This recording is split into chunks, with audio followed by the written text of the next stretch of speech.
Hello and welcome to another episode of This Week in the Tech News, where today I'll be looking at bubbles and batteries. I don't really know why I said the two like that, as though they're connected somehow, because they're not, but that doesn't really matter.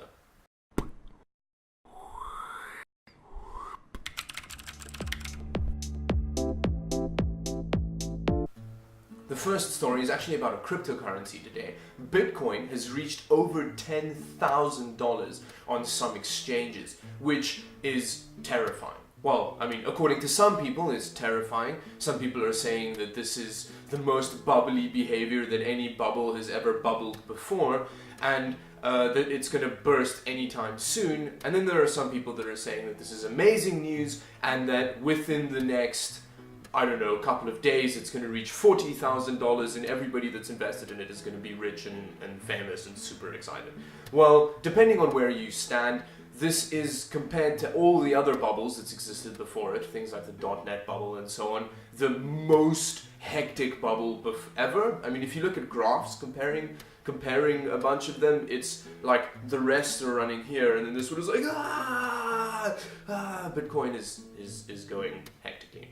And in other news, Samsung has announced a graphene battery, which apparently charges significantly faster and has a much higher charge amount, so it'll last longer. Now this is really good news because all batteries suck. In fact, the battery on my camera now is actually busy dying. I'm pretty sure the battery on your smartphone that you're probably watching this video on is also busy dying. So it's great news. It's always great when batteries work longer. But to be fair, this isn't a very new story. As far as I've been hearing, that graphene batteries have been in development for more than a couple of years now. So it's about bloody time. Now with Cyber Monday having come and gone, the same for Black Friday, we can have a bit of a look at what kind of trends we've noticed on kind of PC forums. Because this is the time of year when most people buy most of their tech-related things in the States, apparently. And you can kind of see by all the pictures uploaded on things like PC Master Race and so on about what people have been buying.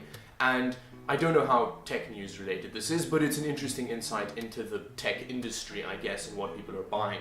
And the thing that I noticed that people were buying the most was actually Ryzen CPUs, because there have been amazing specials on these CPUs in Black Friday and Cyber Monday. And I think this was a really good move on AMD's part, because essentially what they've done is they've said that we know that a huge amount of people buy hardware during this time.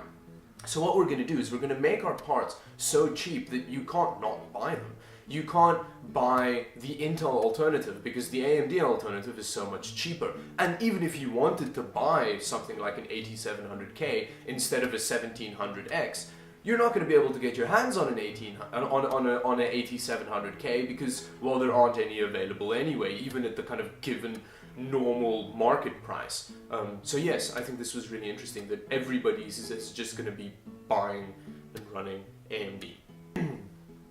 And in very exciting display news, HDMI 2.1 has been announced today, and according to the people that do HDMI as a standard, it's going to be rolled out over the kind of course of next year. But the reason this is very exciting is because HDMI 2.1 is going to support 120Hz 4K. Now, I know that the newest DisplayPort standard does actually support that, but you can't get them anyway yet, and you also can't get 4K 120Hz monitors. But if there are going to be two input standards that support it, then hopefully the kind of rollout rate of high refresh rate 4K monitors will be faster. It also supports 8K 60Hz from one plug, which is awesome. It has a bandwidth of 48 gigabits per second, which is a huge amount, and you can HDR all the things at all the resolutions all the time with it. Yes. One thing that is a bit of an issue with the idea of 4K 120Hz is that, yes, fair enough, you've got a DisplayPort that kind of handles it, and I don't know if I can use DisplayPort in that context, but anyway, you have DisplayPort that can handle it, but what kind of graphics card do you need, or graphics card setup do you need to have 120Hz 4K? I'm pretty sure two 1080 Ti's can't do that. Pascal, maybe? Many Pascal cards? Let's hope that Pascal comes out sooner than I predicted before. Anyway, thank you very much for watching this short episode of This Week in the Tech News. I'll be back next week with another episode. Anyway, thank you very much for watching. Like and subscribe if you liked the video, dislike and unsubscribe if you didn't like it, and yes, bye-bye.